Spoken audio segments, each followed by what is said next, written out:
On this Monday night, allegations China interfered in Canada's 2019 election. The fight against foreign influence. What's the government doing about it? And demands to better defend democracy. A Global News exclusive. Increased security at the American midterms. It's a huge concern. Plus, the longing to find common ground in the U.S. Ontario's premier promises to repeal the school strike ban, what it means for students, and a distress signal about the planet. We are on a highway to climate hell. The UN's climate summit opens in Egypt. Global National with Donna Friesen, reporting tonight from Washington. Good evening from America's capital on the eve of important midterm elections in this country. Election deniers are on the ballot. The Democrats say democracy itself is on the ballot. And though what's decided here won't change who is in charge in the White House, it is a referendum on President Joe Biden's record. We'll get to all of that in just a moment, but we begin tonight closer to home and a Global News investigation into allegations of foreign interference into Canada's federal election in 2019. Multiple sources tell Global News at least 11 candidates received clandestine funding from entities affiliated with the Chinese Communist Party. Sources also tell Global News Canadian intelligence officials have briefed the Prime Minister on their findings. This is what Justin Trudeau told us today. Unfortunately, we're seeing the country's state actors from around the world, whether it's China or others, are continuing to play aggressive games with our institutions, with our democracies. Global News investigative reporter Sam Cooper broke this story. Our Ottawa bureau chief, Mercedes Stevenson, is following it up tonight. They are the kinds of persistent threats that keep Canadian intelligence leaders up at night. Foreign entities acting covertly to influence and subvert Canadian democracy. Global News has learned that those very things have already been happening here, with sources telling us that Beijing is pulling the strings. Sources tell Global News that in January of 2022, Canadian intelligence delivered a series of sensitive briefings to warn the Prime Minister and select members of his cabinet that the spy agency had evidence China was running sophisticated operations, including allegations of placing Chinese agents into the offices of sitting members of parliament and funding a secret network of candidates who ran in the 2019 general election. At least 11 candidates in total. Global News sources said the network includes members of both the Liberal and Conservative parties, some with witting ties to the Chinese Communist Party. According to sources, the funding, about $250,000, was allegedly transferred via an intermediary into the alleged network and was then transferred to a Canadian politician, an unnamed member of Ontario's provincial legislature, as well as an election staffer. Sources told Global News Canada is now being targeted more than other countries, and there is concern about how that could affect our democracy and our international reputation. This is a wrong message that we are sending to the world, not just to the Chinese, but also to our allies, that we are not reliable, that we are not trustworthy. Sources repeatedly stressed to Global News how serious these revelations are. CSIS told Global News it could not answer some of our questions for this story, but did confirm China's interference, saying in an unusually direct statement, the Chinese Communist Party is using all elements of state power to carry out activities that are a direct threat to our national security and sovereignty. Sources tell Global News the briefs also discussed Operation Fox Hunt, a program intended to forcefully repatriate Chinese citizens wanted by the regime. The RCMP has said it's investigating 3 so-called Chinese police stations in Toronto, seen here. Community members worry about the regime's reach in Canada, clamping down on rivals and dissidents. We are just very vulnerable. So that's why I would like to repeat the urges of many other community leaders that we need a foreign agents registration. The Trudeau government has been warned about vulnerabilities that have left Canada exposed for years. On Monday, the Prime Minister says he takes the threat seriously. The world is changing, and sometimes in quite scary ways.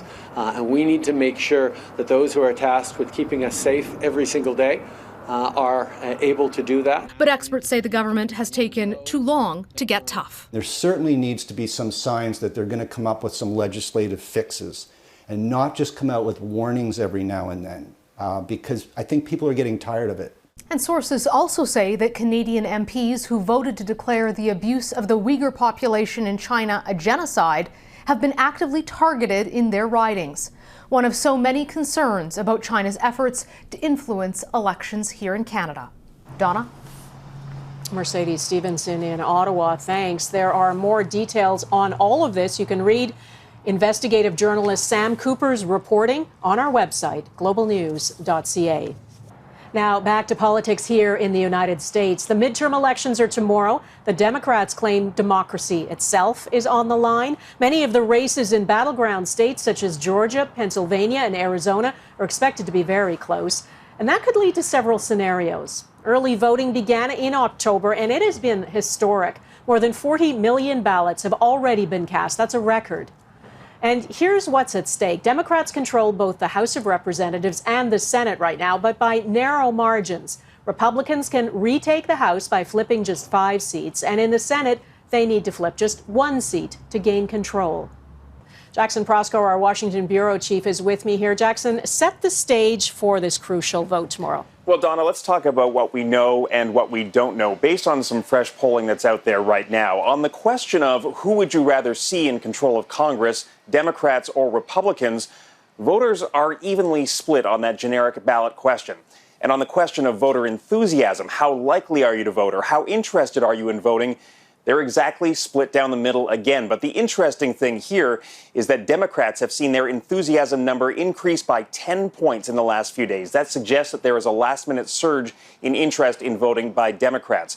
Now, you mentioned those 40 million people who voted early. That's a number that tends to favor Democrats.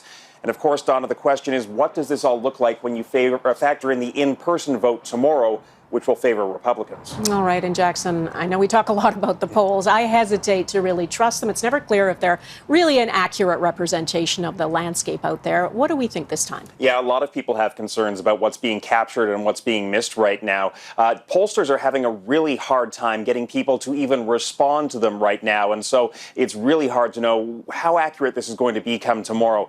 You know, in 2020, we talked about those hidden voters, the hidden Trump voters. And I think pollsters are wondering, who are they missing this time around?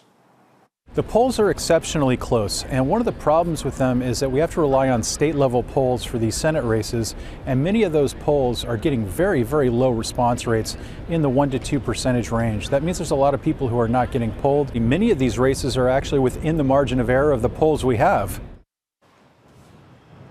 Jackson, some Republicans I know are already questioning the integrity of the vote tomorrow. If they continue to do that, could that actually hurt them? This is a real risk that Republican candidates face right now, is that their voters are becoming so disaffected, so disillusioned with democracy, and so questioning of the entire process that they may sit on their hands and not vote because they no longer think that their vote matters. Now, we're not going to know how much of that is the case until we see the final tally, but I think we saw a bit of this play out in the Georgia Senate runoff back in 2020, and there's a very realistic possibility that it plays into tomorrow night's final results. All right, Jackson Prosco, thank you. Donald Trump's false claims that the 2020 election was stolen has spawned something many Americans thought they would never see. There are hundreds of election deniers actually running for office. According to data from the Washington Post, nearly 300 Republicans who have denied or questioned the outcome of the last presidential election are now seeking office. They're running in nearly every state, and more than 170 GOP election deniers are running in districts where Republicans are poised to win. In several states, officials are warning attempts to intimidate voters and undermine confidence in the electoral process are intensifying. Jeff Semple went to Michigan, where extraordinary measures are underway to protect access to the polls. Move them away from the voting process and then settle those issues. Right? These Michigan election workers are receiving training on how to de-escalate angry voters. I think some people are apprehensive. I think some people have lost confidence in the elections as they are. This clerk's office near Detroit doubles as a polling station. The building recently upgraded its security, and for the first time, police officers will patrol the area on Election Day. The township's election playbook is full of lessons learned 2 years ago. Prior to 2020, our interaction with police was almost non-existent. And now? And now it is hand in hand. Emergency planning and security planning has been a key function of election planning.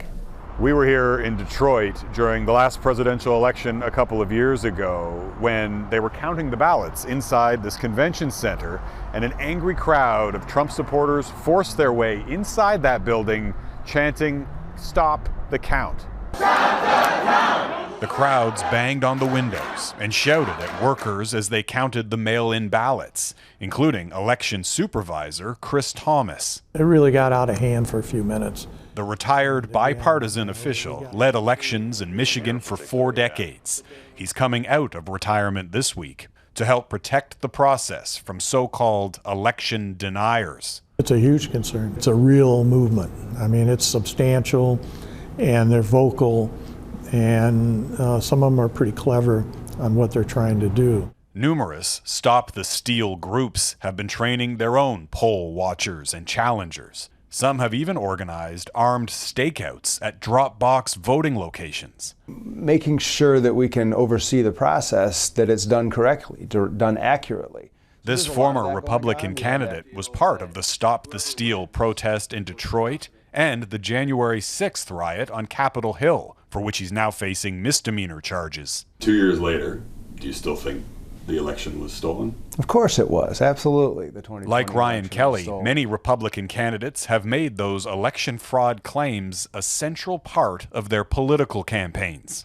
Unfortunately, the city of Detroit has been plagued with election corruption for years. In Michigan, Republican candidates for Secretary of State, Attorney General, and Governor all claim the last election was stolen. If elected, they've pledged to change election rules. They could also refuse to certify election results. And so that's how the whole system starts to degrade. It's going to be one of these things you wake up to someday and you realize that the laws that have been enacted, the barriers that have been set up, the people now running elections really make you believe in what may today be just conspiracies. Opinion polls show voters across party lines agree on one thing: American democracy is in danger. In this midterm, it's these election workers who need a win. Who here worked in 2020? Who here? Oh yeah, so a lot of you.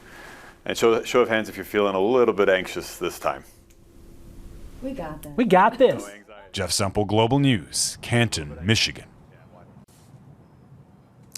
Back in Canada, the Ontario government pulls back its strike ban, coming up what it means for thousands of education workers and students. What happens tomorrow in the U.S. midterms could upend President Joe Biden's agenda. We are back from Washington in a moment.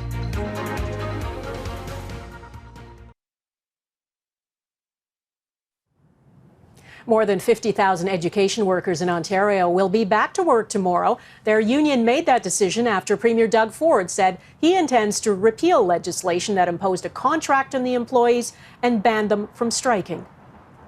As a gesture of good faith, our government is willing to rescind the legislation.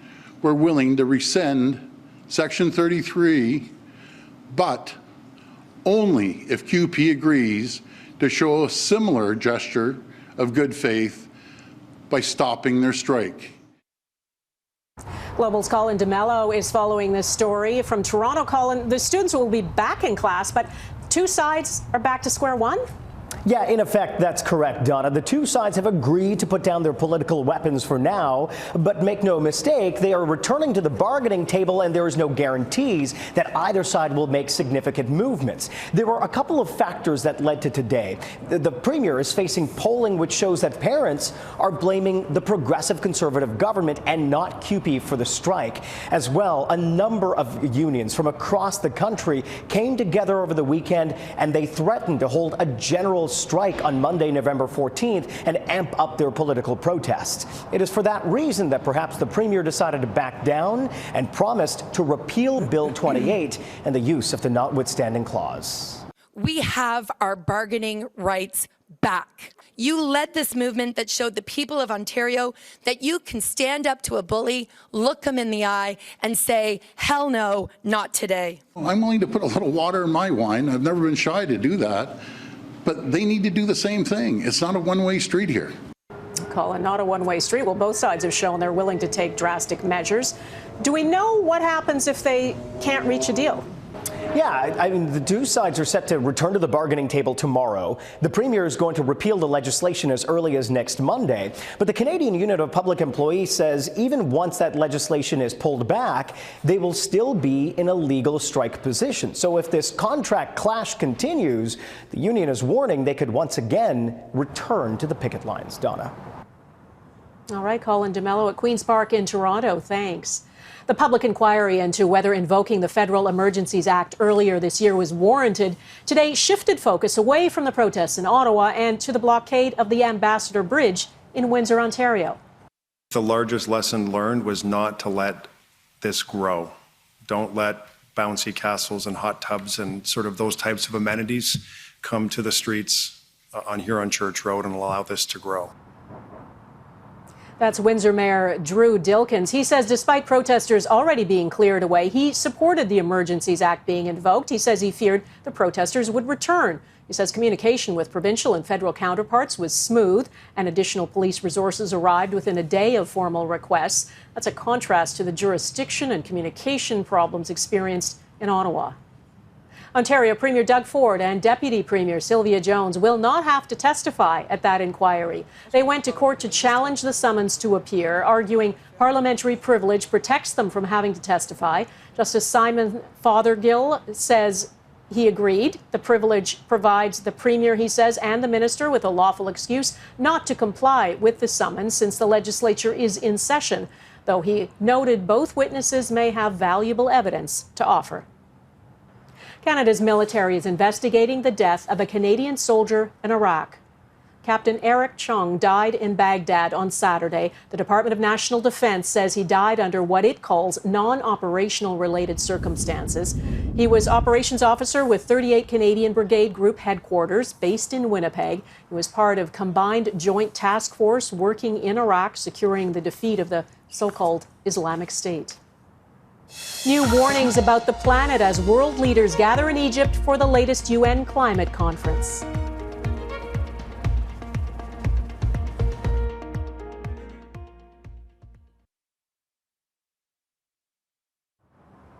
Put the climate crisis at the top of all governments' agendas or else face failure. That is a warning today from the UN Secretary General Antonio Guterres in his opening speech at the UN COP27 conference, the global conference taking place in Egypt. We are on a highway to climate hell with our foot still on the accelerator. We are in the fight of our lives and we are losing. Humanity has a choice. Guterres did say the world has the tools it needs to reduce emissions. 100 world leaders will meet over the next 2 days. Many have highlighted that other world crises, such as the war in Ukraine and inflation, have taken some of the attention and the urgency away from the need to deal with climate change. WestJet is in major damage control mode after a system-wide outage caused mass flight disruptions. More than 200 flights were canceled across the WestJet network. The airline says the disruptions are spilling over into this week, even though the problem has now been resolved. WestJet's data center was sent offline on Saturday because of a cooling issue. Customers who had their flights canceled or experienced lengthy delays are entitled to compensation, according to Canadian Transportation Agency rules. America's hopes and fears. Next, the state of a divided country the night before midterm elections. You are looking at the Lincoln Memorial. Abraham Lincoln, known as the savior of the Union. We're back from the U.S. Capitol in a moment.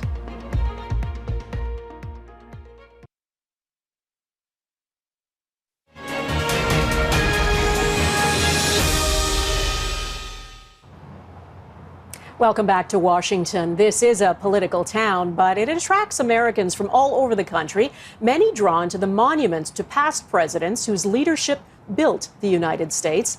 We went to talk to people about their hopes and fears for the country. The Washington Monument, like the U.S. president it's dedicated to, stands in no one's shadow. It towers over America's capital as a reminder that George Washington, the country's first president, set a high standard of leadership. We found people here longing for a return to common ground. What matters most to you in this election? I'd say the economy, inflation, the border. This couple, lifelong Republicans, don't believe the 2020 election was stolen. But does it worry you that there are people in the Republican Party who believe that, or at least they say they believe it? Yeah, yes, but I don't think they're the majority. We're lifelong Republicans, so until the Republicans stop denying the election, we're voting with the Democrats. Just a short walk from here is the U.S. Capitol. One couple I met told me what happened there on January 6th is an embarrassment. What are other countries looking at us like we're crazy right now? Is it a worrying time for you and your families? Most definitely. I have young kids. Yes. So I think all the actions and things we vote for now is going to affect them. This family drove all the way from Alaska. Seeing the Lincoln Memorial, they say, stirred up a lot of emotion. I think of all the sacrifices that people made to get us to where we're at now and how we don't want to lose that. And do you think the United States is in a perilous situation right now? I do. And I think it's important to realize that and important to take action so that we don't come to something that we regret. Everyone we met was worried. This man from Kentucky just came from visiting the Holocaust Museum. But if you go through the whole museum and you watch the whole rise, and I'm not saying the country's going to Nazism, fascism, that sort of stuff, but there are so many similarities in the way that our political divisions are kind of driving us into separate camps that there will never be, we won't be able to cooperate and get along and really do good for the whole American people, everybody.